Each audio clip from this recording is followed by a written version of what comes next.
Every year, thousands of people make the same financial mistake, not because they are reckless, not because they are irresponsible, but because they did something that felt completely reasonable, something their bank never warned them about, something their financial advisor never flagged, and something that most people would call smart money management.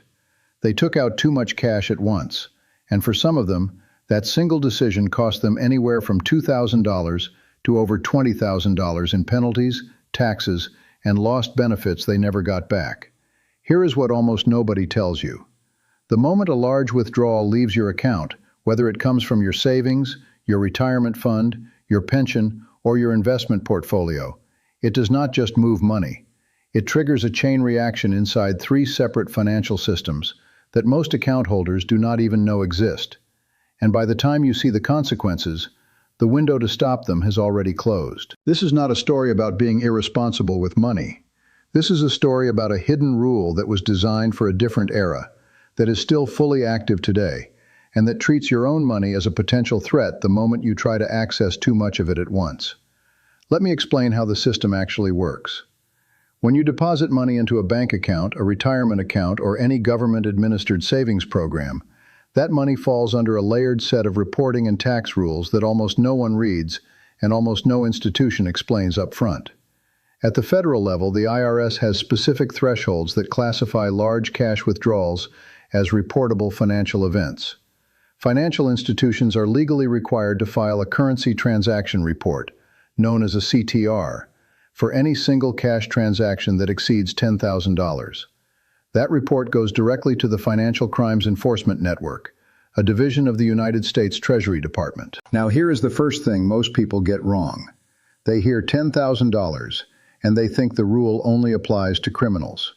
They think it is a law enforcement tool built for people laundering money, not for a retired homeowner pulling cash out to help a family member or pay off a vehicle. But the rule does not care why you are withdrawing the money. The rule only cares about the amount. And the report is filed automatically, without any notice to you, the moment the transaction is processed. That is the system. And in most cases, the system is not the real problem. The real problem is what happens after. Because for every large withdrawal that triggers a currency transaction report, there is a second layer of scrutiny that most account holders are never told about. The IRS cross-references CTR data with your annual tax filings. If the money you withdrew is coming from a tax-advantaged account, a traditional IRA, a 401k, a pension distribution, or a Social Security lump sum, the withdrawal is treated as ordinary income in the year it is taken. And if the amount pushes your total annual income above a specific threshold, it does not just raise your tax bill. It can permanently change your Medicare premium bracket, reduce or eliminate income-based benefit eligibility, and in some cases, trigger a clawback of benefits you already received. All of that can happen from a single withdrawal. One transaction, one Thursday afternoon at the bank. And yet the mistake that causes most of the real damage is not the withdrawal itself. It is the assumption people make in the moment before they make it. The assumption is simple. It is the assumption that because the money is yours, and because you have the legal right to access it, the act of taking it out will be neutral, that it will not change anything, that the number in your account will simply move from one place to another without consequence. That assumption is wrong, and the people who learn that it is wrong tend to learn it in the worst possible way. I want to tell you about a man named Tariq. He is 63 years old. He spent 31 years working in logistics management for a regional shipping company in the Midwest. He was careful with money his entire adult life. He maxed his 401k contributions for over a decade.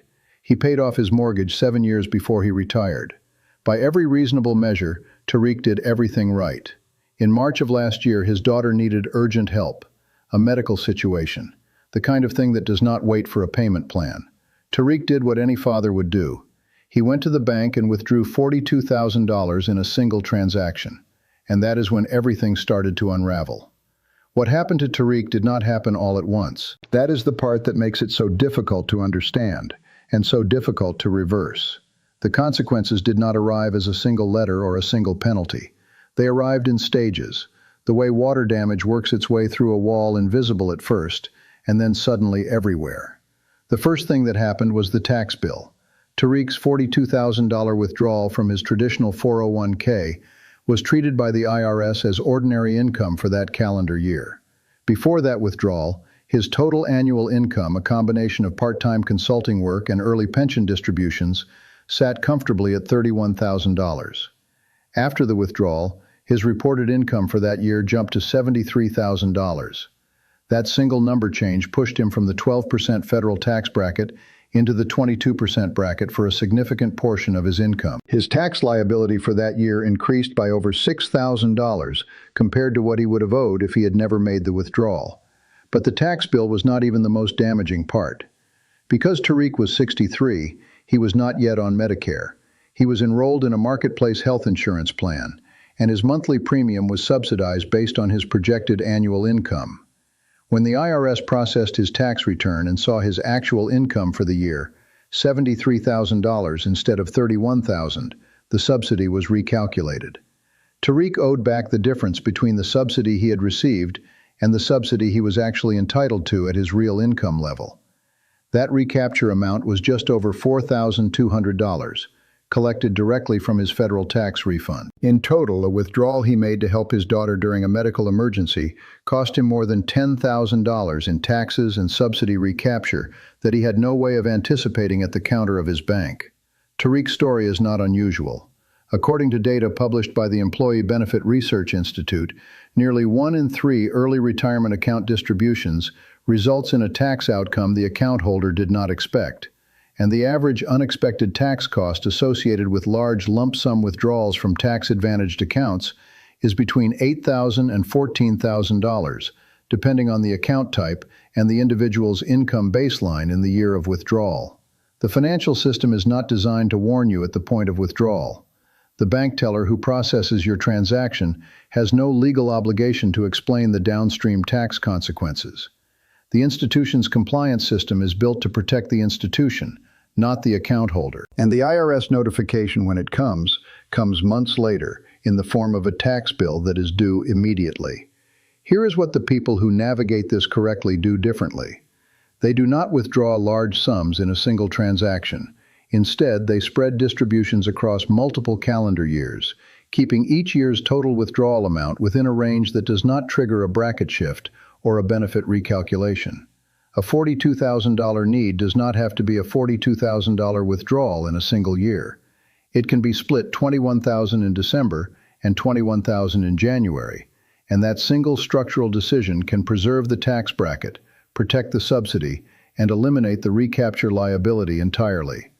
They also work backwards from the threshold, not forward from the need. Before touching a retirement account for a large sum, the correct move is to calculate your current year's total projected income. Identify exactly how much additional withdrawal room exists before the next tax bracket begins, and withdraw only up to that line. If the need exceeds that line, the remainder is either deferred, financed through a low-interest bridge option, or pulled from a non-tax advantaged source that does not carry the same reporting and reclassification consequences.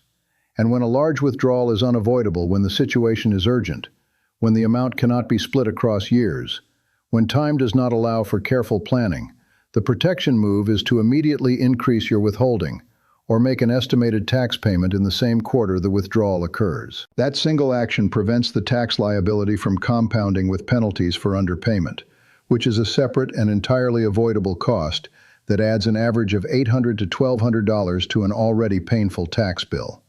The rule that protects you is simple, and it is worth remembering exactly as it is stated here. Your money is yours, but the moment it moves, it belongs to a system that measures it, classifies it, and taxes it based on rules that were not written to protect you. The only defense is knowing the rules before the money moves, not after. Tariq eventually recovered. It took him 18 months to rebuild the buffer he lost to taxes and recapture. His daughter's situation was resolved. His retirement plan remained intact, though compressed. But he spent a year and a half paying for a decision that took 30 seconds at a bank counter, a decision that would have cost him nothing if he had known, in advance, how the withdrawal would be classified and what it would trigger. You do not have to make that same decision blind. The system is knowable. The thresholds are public. The strategies exist. The only thing that separates the people who walk away from a large withdrawal unharmed from the people who spend the next 2 years recovering is whether they understood what was coming before they signed the slip. Know the number before you move the money. Everything else follows from that.